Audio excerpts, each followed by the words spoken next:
তো বন্ধুরা, আবার চলে এলাম তোমাদের মাঝে নতুন একটি গল্প নিয়ে।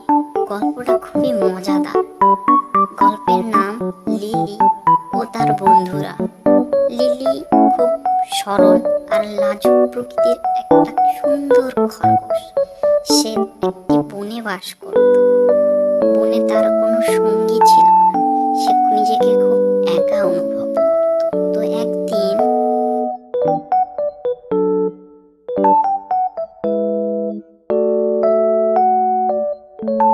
সে হাঁটতে হাঁটতে বনের গভীর জঙ্গলে চলে গেল। সেখানে অনেক সুন্দর সুন্দর ফুল থোকায় থোকায় ফুটে আছে। দেখতে ভারী বেশ লাগছিল।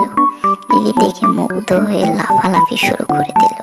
সে কি খুশি, বলার অপেক্ষা রাখে না। ইস, আমার যদি এরকম বন্ধু থাকতো তাহলে কতই না ভালো হতো। আমি তাদের সাথে খেলতাম, কথা বলতাম, ঘুরতাম, কত মজা হতো। ঠিক সেই সময় এক লাল কাকাতুয়া পাখি তার সামনে এলো এবং বলল, কি হয়েছে তোমার? তুমি একা একা কি বলছো?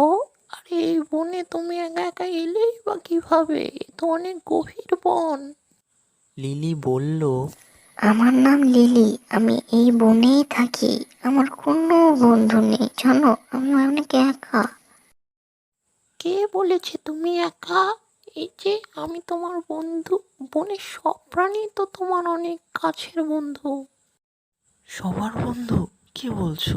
কই, কখনো তো আমাকে কেউ বন্ধু বলেনি, কখনো তো আমাকে কেউ খেলতে ডাকেনি। কি বলো তুমি এসব? ঠিক তখনই বনের সব প্রাণী, বাদর, শেয়াল, কচ্ছপ সবাই দৌড়ে দৌড়ে লিলির কাছে এলো।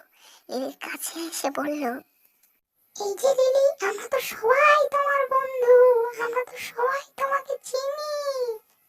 তো বন্ধুরা, আজকের এই সুন্দর গল্প থেকে আমরা কি শিখলাম? আমরা শিখলাম ভালো বন্ধু থাকলে জীবন আরও সুন্দর হয়। আর সবাইকে ভালোবাসলে সবাই আমাদের ভালোবাসে। তোমাদের কাছে সবচেয়ে কিউট ক্যারেক্টার কোনটা লেগেছে? রুবিট, ফক্স, টার্টেল নাকি লাল কাকাতুয়া পাখি? কমেন্ট করে অবশ্যই জানাবে। আর তোমরা নেক্সটে কেমন গল্প দেখতে চাও? মজার গল্প, ভূতের গল্প নাকি কিউট অ্যানিম্যাল অ্যাডভেঞ্চার? সেটাও কমেন্টে লিখে দিও। আর যারা যারা একটুখানি করে লাইক, সাবস্ক্রাইব আর বেল আইকন প্রেস করবে, তাদের নামের জন্য আমাদের চ্যানেলে থাকবে একটা special surprise gift, gift finger. তাই এখনই সাবস্ক্রাইব করে তোমার নাম কমেন্টে লিখে দাও। আবার দেখা হবে নতুন একটা মজার গল্পে।